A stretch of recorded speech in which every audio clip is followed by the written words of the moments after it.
বলুন। নমস্কার, আমি শেখ জৈনুদ্দিন, ভাগ্যমন্তপুর গ্রাম নিবাসী, 3 নম্বর ওয়ার্ডের বাসিন্দা। আমি আমার মত প্রকাশ করছি। আমাদের হলদিয়া স্মার্ট সিটির জন্য প্রচার বিভিন্ন দিকে চলছে। কেন্দ্রীয় সরকার এটা খুবই ভালো করেছে, আমরাও শুনছি, যাতে আমাদের হলদিয়াও স্মার্ট সিটিতে পরিণত হোক, আমরা সেটাই চাই।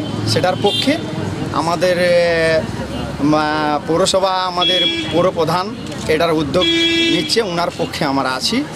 আমরা চাই, আমরা কলকাতার সঙ্গে আমরা বিভিন্ন জায়গায় ঘুরেছি, যাতে কলকাতার সঙ্গে আমরা আমাদের কলকাতার সঙ্গে তুলনা হয়।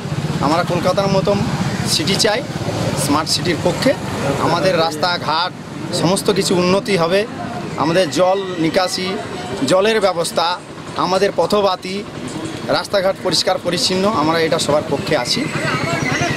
এই নিয়ে আমার বক্তব্য শেষ করছি। আমি স্মার্ট সিটির শেষ কথা, আমরা স্মার্ট সিটির পক্ষে।